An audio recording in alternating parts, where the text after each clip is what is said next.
So thank you, Kate, for inviting me to read this perfect essay, which was originally a commencement speech by David Foster Wallace for graduates, entitled "This is Water," which follows perfectly on from the extraordinary things Clarissa was just talking about. And talking about the idea of awareness, I think, was really important, raising our awareness and what it is to think of other people. And the title, it very much speaks to the title, "Am I my brother's keeper?" I feel.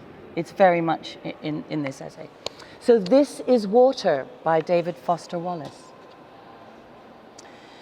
There are these two young fish swimming along, and they happen to meet an older fish swimming the other way, who nods at them and says, "Morning, boys, how's the water?" And the two young fish swim on for a bit, and then eventually one of them looks over at the other and goes, "What the hell is water?" If at this moment you're worried that I plan to present myself here as the wise old fish, explaining that water is to you, younger fish, what it is, please don't be. I am not the wise old fish. The immediate point of the fish story is that the most obvious, ubiquitous, important realities are often the ones that are the hardest to see and talk about. Stated as an English sentence, of course, this is just a banal platitude. But the fact is that in the day-to-day trenches of adult existence, banal platitudes can have life or death importance. That may sound like hyperbole or abstract nonsense. The huge percentage of the stuff that I tend to be automatically certain of is, it turns out, totally wrong and deluded. Here's one example of the utter wrongness of something I tend to be automatically sure of.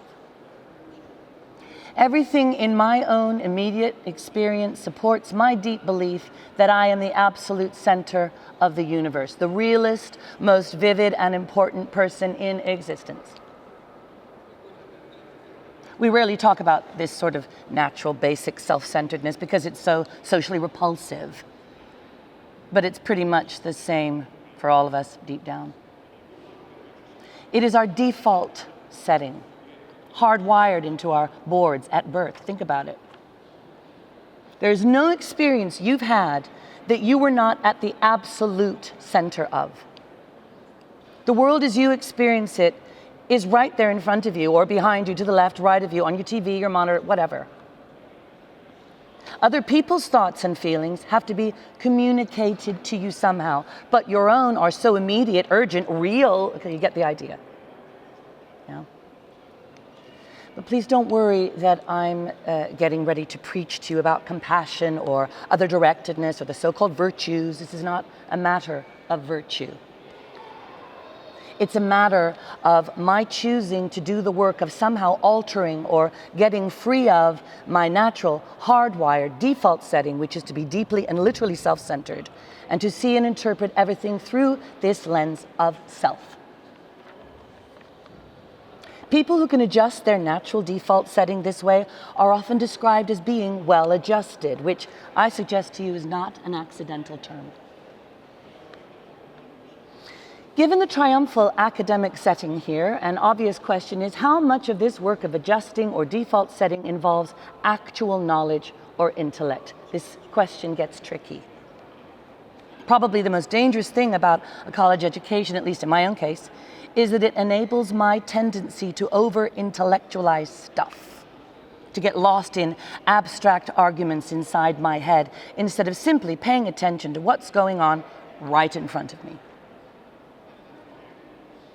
Paying attention to what's going on inside me. As I'm sure you guys know by now, it is extremely difficult to stay alert and attentive instead of getting hypnotized by the constant monologue inside your own head. 20 years after my own graduation, I've come gradually to understand that the liberal arts cliche about teaching you how to think is actually shorthand for a much deeper, more serious idea. Learning how to think really means learning how to exercise some control over how and what you think. It means getting and being conscious and aware enough to choose what you pay attention to and to choose how you construct meaning from experience. Because if you cannot exercise this kind of choice in adult life, you will be totally hosed. Think of the old cliche about the mind being an excellent servant but a terrible master. This, like many cliches so lame and unexpected on the surface, actually expresses a great and terrible truth. It is not the least bit coincidental that adults who commit suicide with firearms almost always shoot themselves in the head. And the truth is that most of these suicides are actually dead long before they pull the trigger. And I submit that this is what the real noble value of your liberal arts education is supposed to be about. How to keep from going through your comfortable, prosperous, respectable adult life dead. Unconscious, a slave to your head and to your natural default setting of being uniquely, completely, imperially alone day in and day out. That may sound like hyperbole or abstract nonsense. So let's get concrete. The plain fact is that you graduating seniors do not yet have any clue what day in, day out really means.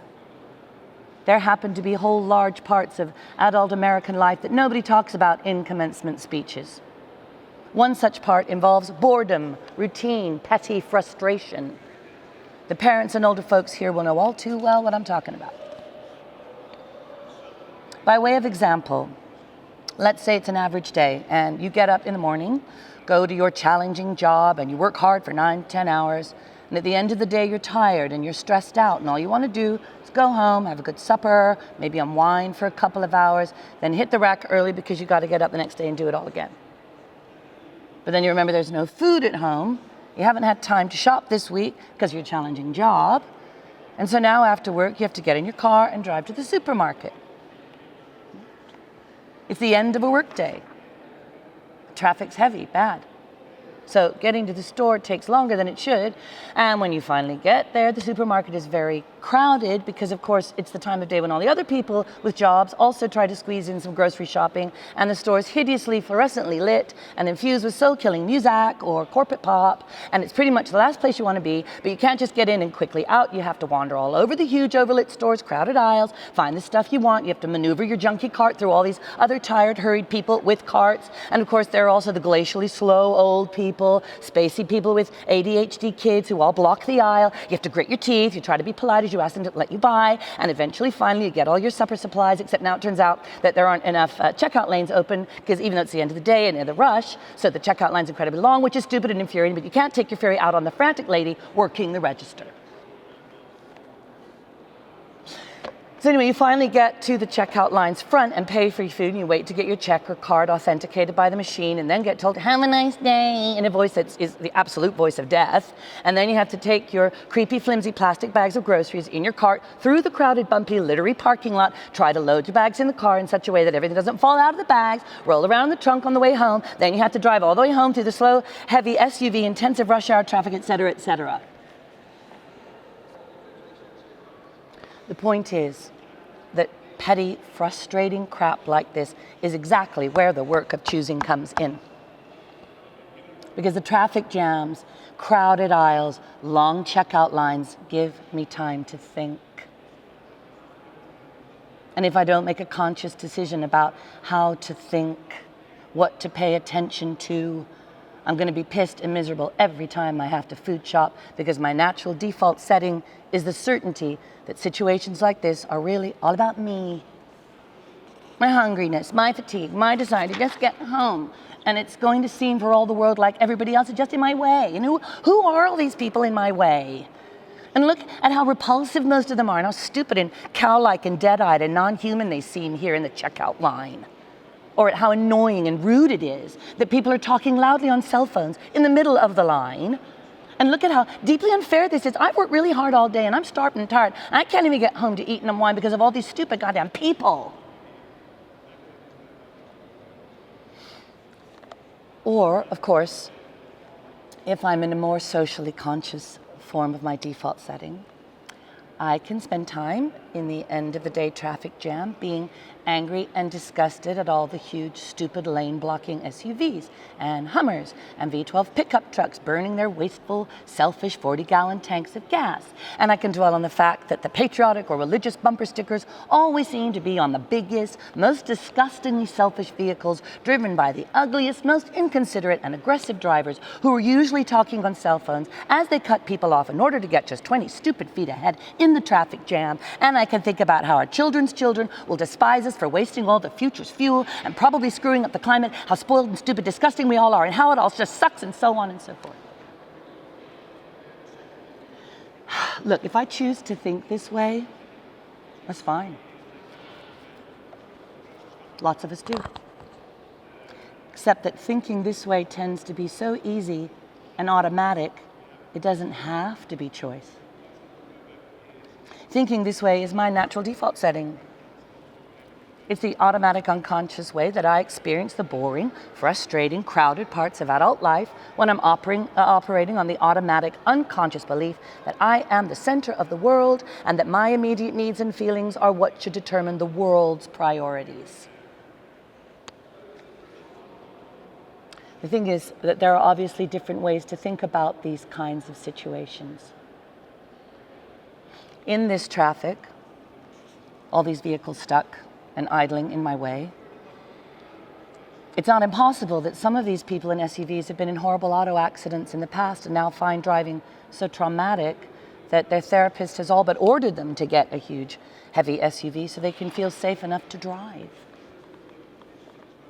Or that the Hummer that just cut me off is maybe being driven by a father whose little child is hurt or sick in the seat next to him. And he's trying to rush to the hospital. So he's in a way bigger, more legitimate hurry than I am. It's actually I who am in his way. Or I can choose to force myself to consider the likelihood that everyone else in the supermarket's checkout line is just as bored and frustrated as I am. And that some of these people probably have much harder, more tedious, more painful lives than I do overall. Now again, please don't think I'm giving you moral advice or that I'm saying you're supposed to think this way or that anyone expects you to just automatically do it, because it's hard. It takes will and mental effort, and if you're like me, some days you won't be able to do it. Or you just flat out won't want to. But most days, if you're aware enough to give yourself a choice, you can choose to look differently at this fat, dead-eyed, over-made-up lady who just screamed at her little child in the checkout line. Maybe she's not usually like this. Maybe she's been up 3 straight nights holding the hand of her husband who's dying of bone cancer.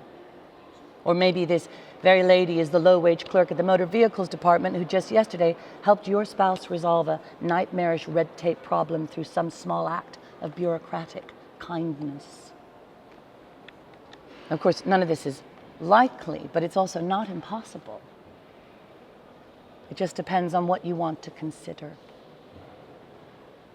If you're automatically sure that you know what reality is and who and what is really important, if you want to operate on your default setting, then you, like me, will not consider possibilities that aren't pointless and annoying. But if you've really learned how to think, how to pay attention, then you will know you have other options. It will actually be within your power to experience a crowded, loud, slow consumer hell type situation as not only meaningful, but sacred. On fire with the same force that lit the stars. Compassion, love, the subsurface unity of all things. Not that that mystical stuff's necessarily true. The only thing that's capital T true is that you get to decide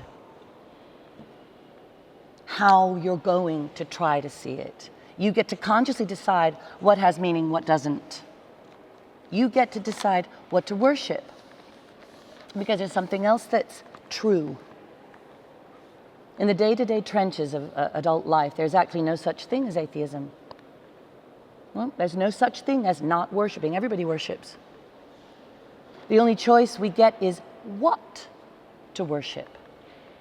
And an outstanding reason for choosing some sort of God or spiritual type thing to worship, be it JC or Allah, be it Yahweh or Wiccan Mother Goddess or the Four Noble Truths or some infrangible set of ethical principles, is that pretty much anything else you worship will eat you alive.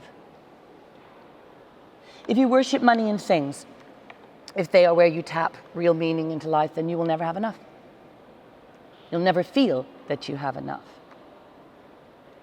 It's the truth. Worship your own body and beauty and sexual allure, and you will always feel ugly. And when time and age start showing, you will die a million deaths before they finally plant you. On one level, we know all this stuff already. It's been codified as myths, proverbs, cliches, bromides, epigrams, parables, the skeleton of every great story. The trick is keeping the upfront in daily consciousness, keeping the truth up front. Worship power, you will feel weak and afraid, and you will need ever more power over others to keep the fear at bay. Worship your intellect, being smart, and you will end up feeling stupid, a fraud, always on the verge of being found out, and so on. Look, the insidious thing about these forms of worship is not that they're evil or sinful. It is that they are unconscious. They are default settings. They're the kind of worship you just gradually slip into day after day, getting more and more selective about what you see and how you measure value without ever being fully aware that that's what you're doing. And the world will not discourage you from operating on your default settings, because the world of men and money and power hums along quite nicely on the fuel of fear and contempt and frustration and craving and the worship of self.